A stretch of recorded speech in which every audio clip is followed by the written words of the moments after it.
Oke, kita lanjutkan untuk lihat tujuan dari spektroskopi inframerah ya. Kalau mengenai prinsip kerja dan bagaimana bisa suatu eh, obat atau senyawa ya bisa dianalisa dengan spektroskopi IR.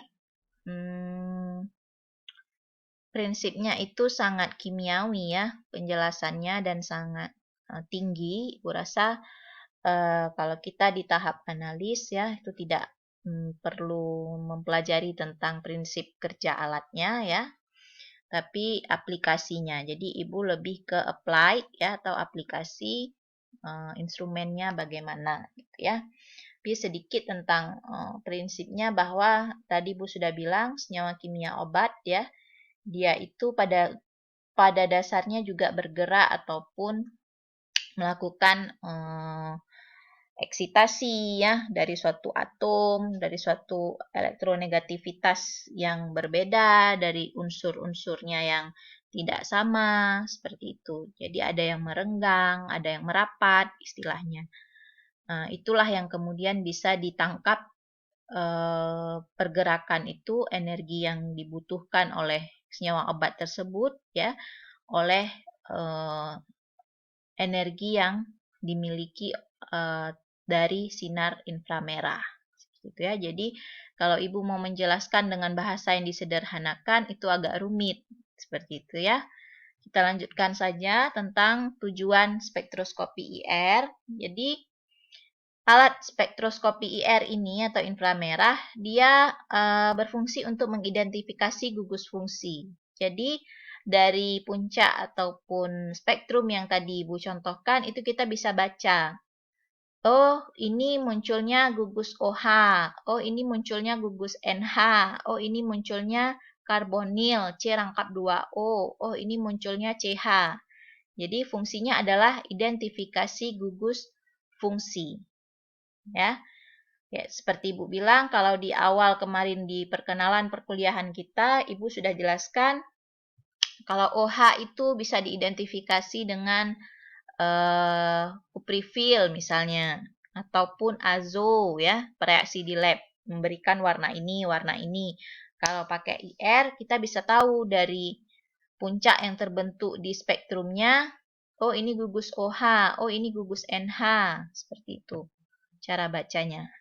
Oh, ini karbonil. Di mana munculnya? Di 1700-an ya. Ini 1600, 1700, 1800. Berarti di sini sekitar 1700-an. Kalau muncul puncak yang tajam seperti ini di 1700, bilangan gelombangnya berarti itu karbonil. Seperti itu cara bacanya. Ya.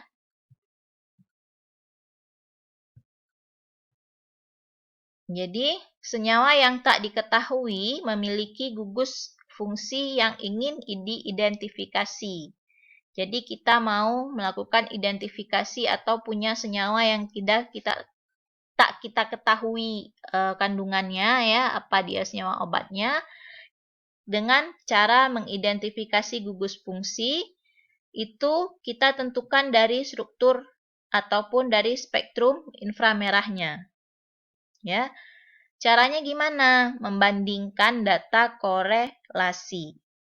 Ya. Kita bandingkan dari gugus fungsi cuplikan atau sampel dengan gugus fungsi yang terdapat pada data korelasi atau correlation chart.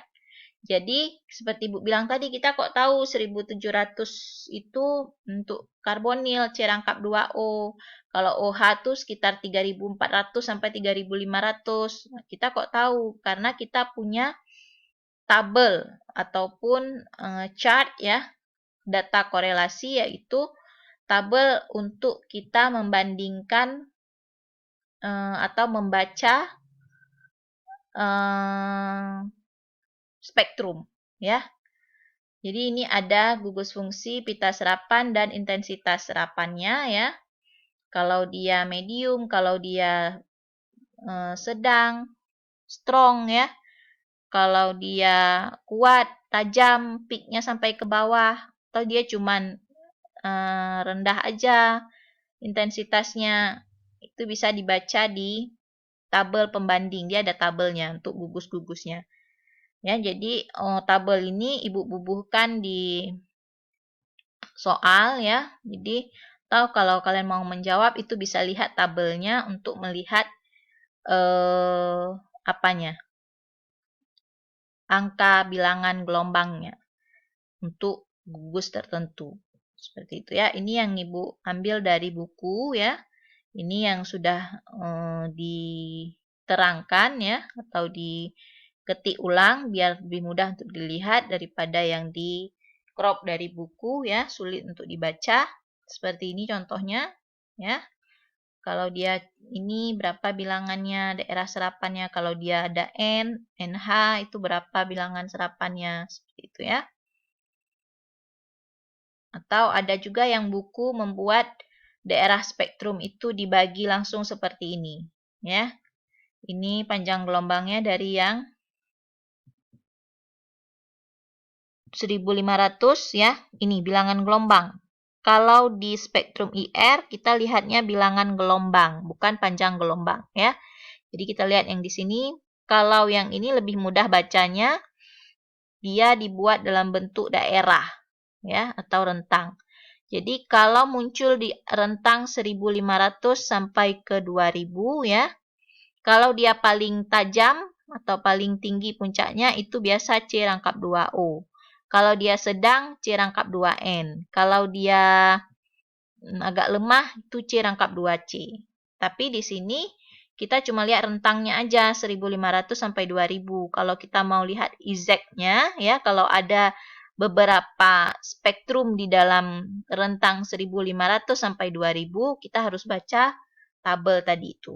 Yang ini. Seperti itu. Untuk lihat. Kita lihat nih, C rangkap 2C. Kalau dia aromatik cincin, nah 1500 sampai 1600. Kalau dia alkena atau bukan cincin ya, itu 1640 sampai 1680. Kalau dia C rangkap 2O, itu dia sekitar segini munculnya. Tapi kalau dibuat di daerah seperti ini, nah ini lebih mudah bacanya. Jadi rentang dia ya, 2000 sampai 2500 itu biasanya C rangkap 3C sama CN ya. Yang muncul di 2500 sampai 4000 itu biasanya N yang ada amina ya, NH, OH sama CH. Seperti itu ya. Kalau mau lihat berapa pastinya nilai bilangan gelombangnya, kita lihat lagi di sini. Kalau OH itu dia lebar, biasanya dia besar puncaknya, tidak tajam ya, tapi melandai seperti gunung, seperti itu. Kalau OH yang asam, ada senyawa asamnya, COOH, itu 3000 sampai 3600. Kalau dia tidak ada asamnya, berarti 2000 sampai 3600. Dan biasanya identifikasinya dia lebar, puncaknya, landai ya. Kemudian seperti Ibu bilang tadi, NH juga di angka 3000, 3300 sampai 3500. Jadi kalau sudah lihat ini, cocokkan saja dengan spektrum yang ada gitu. Tinggal baca gitu ya. Kalau ini misalkan ya, selain ada tadi ini C rangkap 2O, di sini ada lagi muncul di sekitar sebelum 3000 ya. Tapi dia puncaknya tidak tajam, lemah seperti ini. Kita lihat lagi.